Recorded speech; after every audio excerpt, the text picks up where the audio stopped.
생산에 대한 차질이 있었기 때문에 좀 이슈가 많았잖아요. 그래서 5월 리포트를 보면은 지금 이제 반등이 나온 자리가 되겠죠. 5월 리포트를 봤었을 때는 3분기는 영업시험 손실로 기록이 될 거지만 그럼에도 불구하고 좋은 흐름이 나올 것이다 라는 얘기가 나와요. 레포트가 전반적으로 좀 비중이 좀 작기 때문에 여기에 따른 내용이 좀 부실했어요. 그래서 제가 다 긁어오는데도 한계가 있었기 때문에 내용이 좀 부실하지만 전반적인 내용은 2020년도에 매출이 좀 감소가 될 것이다. 그리고 코로나로 인해서 중국 고객사들의 인스톨이 지연이 될 것이고 투자자들도 투자가 감소될 것이다. 이런 전망들이 나왔는데 문제는 디스플레이에 대한 투자가 재개가 될 것이다. 그 리포트에서 나온 얘기지만 OLED 제가 아까 전에도 말씀을 드렸잖아요. OLED 업황이라던가 디스플레이에 대한 업황이 중국에서 많이 치고 올라왔어요. 그래서 국내 디스플레이에 대한 업황들이 좋은 전망이 아니고 조금 이거 위기다 하는 단계이긴 해요. 그래서 리포트에서 나온 내용들을 보면은 중국 쪽에 납품을 하는 회사들이 조금 더 좋은 흐름을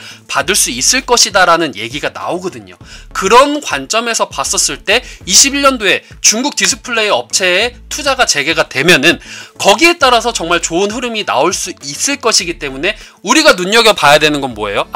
리포트에서 이렇게 나왔기 때문에 우리는 이거를 가지고 들어가야 되나요? 라고 제가 오늘 처음 오신 분이 있어요. 오늘 처음 오신 분들께 이 리포트 이렇게 나왔으니까 이거 들어가세요 하면은 여러분들 들어가실 건가요? 오늘 처음 오신 분? 자, 한 가지 팁을 알려드릴게요. 이건 여러 가지 방법 중에 하나예요. 오늘 처음 오신 분들이 계시기 때문에 제가 말씀을 드리면은요, 리포트에서 이게 나왔기 때문에 가는 게 물론 맞을 수도 있어요. 왜냐면은 이분들 같은 경우에는 해당 기업에 가가지고 그 기업에 전망이 어떻고 이 기업이 실질적으로 어떤 얘기를 하고 IR에서 그거를 받아서 그 내용 데이터를 받아서 이거를 적기 때문에 리포트가 맞을 수도 있는데 여러분들 제가 지난번에도 살짝 말씀드린 게 있어요. 리포트의 개수가 적다면 의심을 해봐라. 실질적으로 이런 사건이 있었어요. 그 해당 고객사들에게 리포트를 올리고 나서 증권사에서 가지고 있는 주식을 팔기 위해서 그걸 악용하는 경우도 있거든요. 그러니까 여러 가지 이슈가 있기 때문에 여러분들께서는 이거를 보시면 이걸 고지고대로 믿는 것보다는 수주 공시가 나왔는지를 확인을 하시거나 업황에 대한, 제가 아까 전에 말씀드렸던 이 업황에 대한 흐름도 같이 보시는 게 저는 좋다고 생각을 해요. 자, 그런데 코로나로 인해서 고객사들의 투자가 줄어들긴 했어요. 그래서 코로나로 인해서 생산이라던가 투자라던가 이런 게 많이 줄어들었어요. 그런데 유독 주성 엔지니어링이 영업이익이 낮아요. 2020년도에 유독 낮았어요. 아까 전에 제가 요 표를 보여드렸잖아요. 제가 이 전체표가 있는데 이 전체표를 보여드리면은 실제 저희랑 같이 공부하시는 분들이 피해를 볼 수도 있기 때문에 그래서 제가 자른 거긴 하지만 실질적으로 여기서 이 표에서 마이너스가 나온 기업들이 딱 2개가 있었어요. 그 중에 하나가 주성 엔지니어링이었고요. 그 다음에 제가 이따가 설명드릴 아나페스예요. 그래서 제가 꼴찌들의 반란이라고 해서 제가 요거를 올리는 겁니다. 유독 주성 엔지니어링이 영업이익이 안 좋은 이유가 주성 엔지니어링이 기업의 특성이 있어요. 이 기업의 특성은 중견기업으로서 매년 20%를 매출의 20%를 연구개발비에 투자를 해요. 그렇기 때문에 연구개발비가 들어가기 때문에 여기에 따른 이제 마이너스가 영업이익에 반영이 되기 때문에 영업이익이 많이 낮았던 거거든요. 3분기 극도로 저조했다. 너무나도 안 좋아졌다. 그래서 2020년도 실적이 지금 이제 매출이 1200억이고 영업 손실이에요. 이건 영업 이익이 아니라 영업 손실이 221억이 예상이 될 것이다. 이렇게 나와 있는데 이유는 아까 전에 말씀드린 얘기하고 비슷해요. 하지만 21년도에 중국 시장에 대해서 납품하는 기업들, 특히나도 디스플레이, 여러분들 디스플레이가 중국 디스플레이 업체가 투자가 된다. 그러니까 나중에 여러분들이 OLED라던가 이런 걸 봤었을 때 중국의 투자를 신경 쓰지 마세요. 중국에 투자를 하느냐 안 하느냐도 여러분들이 OLED를 투자하는 데 있어서도 되게 중요하다고 저는 생각을 해요. 그래서 중국에 투자가 되면은 한국에도 투자가 되고 중국에도 투자가 되고 다른 업체에도 투자가 된다면 이거는 정말 좋은 호재일 수가 있다라고 저는 생각을 합니다. 반도체 역시 해외 납품이 증가가 될 거가 예상이 되기 때문에 이로 인한 공시가 뜨면은 역시나 매출이 들어가고, 아까 전에 호동님께서 저한테 질문을 하셨죠. 태양 쪽 관련해서 캐파가 늘어날 것 같냐? 그래서 제가 뭐라고 말씀을 드렸어요? 아니요, 주식에 대해서는 모르지만 지금은 아니라고 생각합니다 라고 얘기했던 근거 중에 하나가 제가 뭐 보고 얘기했어요? 공시를 보고 계약 공시가 떴냐 안 떴냐 이거를 보고 지금 현재는 태양광에 대해서 공시가 나와 있지 않기 때문에 저는 아닐 거라고 얘기를 했고, 만약에 나오게 되면은 공시가 지금 투자 공시가 떴기 때문에 지금 이 투자 공시가 몇 년간의 투자 공시고 그래서 앞으로의 캐파가 늘어날 것이다. 저는 이렇게 말할 수가 있거든요. 그렇게 말할 수 있는 이유는 공시를 봤기 때문에 여러분들도 충분히 이런 식으로 공부를 하시면 될 것 같다라는 생각이 들어요. 그래서 21년도의 매출은 2,100억 그리고 영업이익은 200억으로 221억 원의 손실이 200원대로 올라가기 때문에 이런 관점에서는 산업부에서 주성 엔지니어링, 지금 여기 있는 기업들 있죠. 우리 스승님이 항상 무방에서 말씀하시는 얘기가 있어요. 후성이죠. 후성 좋다, 후성 좋다. 나와 있잖아요. 좋은 거 나와 있잖아. 이런 기사가 있다라는 거를 여러분들이 좀 알고 있으면은 투자를 하는 데 있어서 좀 도움이 될 것 같아요. 물론 여기 나와 있는 거라고 무조건 다 좋은 거다라고 얘기를 하기 때문에 이거를 무조건 사야겠다 이게 아니라 이게 있으니까 여기서 한번 공부를 해보자라는 관점에선 전 좋다고 생각을 해요. 그러니까 여기 있는 것들 한번 관심 있게 봐보시면 좋을 것 같다. 그 중에서 지금 말씀을 드리는 거는 주성 엔지니어링이니까 주성 엔지니어링이 뭐 반도체 증착, 아까 전에 뭐 증착이라던가 방막 쪽이라고 했죠. 이렇게 쌓는 웨이퍼에서 쌓는 진짜 좋은 얘기를 해주셨어요. 예, 낸드라고 했어요. 제가 아까 전에 디램이 아니고 낸드라고 했어요. 저장하는 거. 그리고 낸드는 21년도에 업황이 안 좋아요. 상대적으로 디램의 업황이 좋아요. 불스 형님한테 컴퓨터 예시를 드리면서 엄청나게 얘기를 해드렸죠. 낸드와 디램에 대한 개념, 그러니까 램에 대한 개념은 이제 아실 거예요. 자, 알뜰맨이 야동을 너무 좋아해. 많은 야동을 외장하드에다가 다 집어넣었어. 이건 낸드예요, 디램이에요? 그거 사실이에요. 나 지금 머리에 있는 게 다 날아갈 것 같아.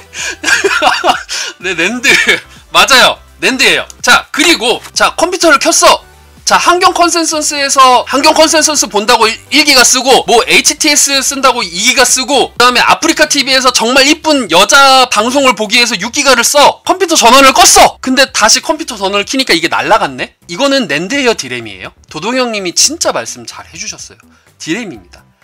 디램은 휘발성 메모리라고 생각을 하시면 되고요. 그리고 낸드는 저장 장치라고 보시면 돼요. 그렇게 생각하시면 이해하시는 게 조금 더 편하실 거라고 생각을 합니다. 황금피터님, 우리 황금이님 난 너무 좋아. 황금이님 같은데? 나도 야생 좋아하라. 이렇게 얘기하니까 우리 스승님보다는 제가 설명을 조금 편하게 하죠. 네, 날아가는 건 디램 이렇게 생각을 하시면 돼요. 아까 전에 램에 대해서 물어보시는 분들이 계시더라고요. 자, 그런데 이제 중요한 게 있어요. 지금 말이 너무 샜는데 소부장 기업 1위의 기업으로 육성을 한대요. 소부장 중에서는 그래도 주성 엔지니어링이 1위로 지금 뽑히는구나. 그리고 이거는 둘째치고 이건 중요한 게 아니야. 자, 기업당 5년간 최대 250억 원의 연구 개발비가 지원이 돼요. 제가 아까 전에 주성 엔지니어링의 특징이 뭐라고 했죠? 비용에 본인들이 벌어들이는 비용의 20%를 연구 개발비로 써요. 그런데 그만큼의 비용을 산업부에서 지원을 받으니 그럼 어떤 현상이 일어날까요? 그러니까 연구개발비를 쓰기 때문에 영업이익이 그만큼 깎여요. 그런데 그 연구개발비를 산업부에서 지원을 받아요. 그러면은 영업이익이 늘어나겠죠. 왜냐? 그만큼 영업이익을 안 깎으니까. 그렇죠. 20% 적금하는 거죠. 예.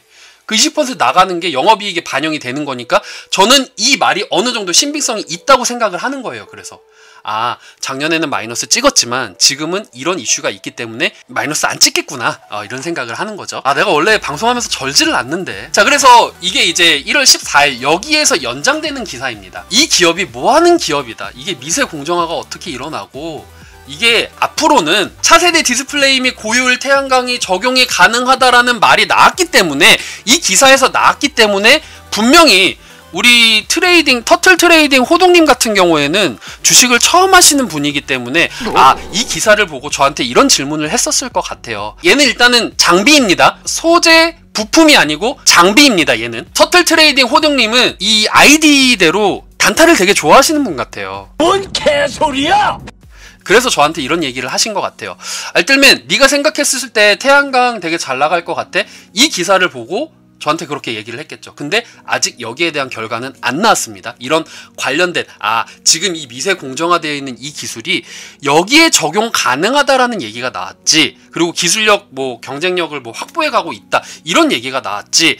실질적으로 매출의 숫자가 찍힌 건 아니에요. 물론 수출 데이터에는 찍힐 수도 있겠지만 일단 제가 봤었을 때는 없었어요. 제 얘기가 무조건 100% 맞다라는 얘기는 아닙니다. 그러니까 누차 말하지만 알뜰맨은 공부하는 주식 핫바리 그렇게 보시면 돼요. 자, 그래서 최근 공시가 나왔습니다. 최근 공시를 딱 보니까 이거는 2020년도 11월 25일 날 나왔던 전자공시고요. 중국 쪽에 납품이 되었어요. 여기 보시면은 판매 공급 지역이 중국으로 나와 있고 매출액 대비해서 3.54%가 나왔고, 그리고 어디다가 나왔느냐라고 봤었을 때는 디스플레이 제품 생산 및 판매 이렇게 나와 있어요. 판매 공급 지역은 중국 쪽이다. 3.5%의 중국에 있는 기업에 이렇게 납품을 했다라고 보시면 되겠습니다. 내년 전망치 어떻게 알아요? 나는 우리 스승님처럼 데이터 같은 거 막 이렇게 긁어서 할 수 있는 능력도 안 돼요. 게다가 아까 전에도 계속 줄창 말씀을 드렸지만 전 주식 핫바리예요. 주식 핫바리가 할 수 있는 게 무엇인가? 전 아까 리포트라고 얘기를 했죠. 리포트에서 제가 다 긁어봤습니다. 삼성증권, 유진투자증권 2개 나와 있는 거 긁어봤는데 2020년도 영업이익과 21년도 영업이익을 제가 보고 평균치를 냈어요. 20년도의 영업이익의 평균치가 113억 원이에요. 그리고 21년도의 영업이익은 286억 원입니다. 여기에서 제가 비교를 해보니 230%가 나오더라고요. 작년 대비해가지고. 2020년도 2월 같은 경우에는 삼성증권이 얘기를 했는데 20년도에는 320억 원이 나올 거야. 그런데 막상 5월이 가보니까 유진투자증권이라서 증권은 다르지만 여기보단 깎였어. 근데 똑같은 업체에서 분석을 하는데도 불구하고 마이너스가 찍혔어요. 그만큼 투자라던가 업황이 좀 안 좋았다, 기대만큼 좋지 않았다라는 거를 저는 여기서 반영을 했다고 생각을 하거든요. 근데 그만큼 안 좋은 만큼 기저효과는 나올 것이다 라고 저는 생각을 하는 거고요. 그래서 혹시라도 이 주식이 너무 좋으니까 이걸 사세요라긴 관점보다는 혹시라도 물린 사람들은 여기에 대해서 공부를 하고, 자, 일단 1등 업황은 아니에요. 아까 전에도 제가 D램 랜드 얘기를 하면서 말씀을 드렸죠. 1등 업황은 아닙니다. 하지만 2020년도에 대한 투자라던가 아니면 개발비에 따른 손실은 있었지만 여기에 대해서 완화를 할 수 있는 부분이 있기 때문에 기저효과를 기대할 수 있다라는 거예요. 그래서 제가 제목을 꼴찌의 반란이 시작된다라고 얘기를 했던 거고요. 그리고 5년에 걸쳐서 산업부에 지원이 됐기 때문에 영업이익에 대해서는 부담감이 줄어들었고, 그리고 미세 공정화 ALD 같은 경우에는 디스플레이 장비에 대해서 수주를 어느 정도, 지금 수주에 대해서 되게 중요하게 얘기를 해주셨는데 솔직히 제가 계약 공시를 보고 거기에 따른 데이터를 축적적으로 하진 않았거든요. 그거는 제가 잘못한 게 맞아요. 안 했어요. 몰라서 안 한 게 아니라 귀찮아서 안 했습니다. 그래서 네, 질문 하나만 해도 되나요? 수주 상고는 무엇을 얘기를 하나요? 다트라고 얘기를 했잖아요. 블라비님이 이제 질문을 해주셨는데 주성 엔지니어링으로 봐볼게요. 솔직히 제가 시간도 없고 귀찮아서 안 한 것도 있지만 죄송해요. 제가 생각하는 개념과 그리고 호동님이 생각하는 개념이 다를 수도 있어요. 그래서 호동님께서 말씀하시는 거는 정말 맞는 얘기예요. 다 맞는 얘기예요. 그리고 제가 말하는 거는 틀릴 수 있어요. 그러니까 호동님 거를 맞춰서 생각하시면 되고, 그리고 제가 생각하는 거는 이렇게 생각을 해요. 계약 공시를 보면은요, 계약 기간의 시작일과 종료일이 있어요. 그래서 제가 보는 거는 종료일이 만약에 오늘이 7월 27일이었어요. 예를 들어서. 그러면은 여기에 따른 계약 수주 잔고는 떨어지는 거죠. 그래서 저는 그렇게 봐요. 지금은 계약이 시작됐으니까 지금까지는 계약이 유지가 되는 거구나.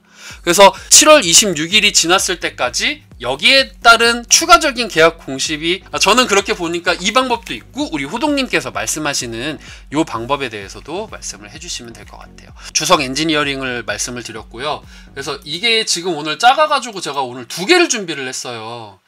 그래서 다음 종목이 아나페스인데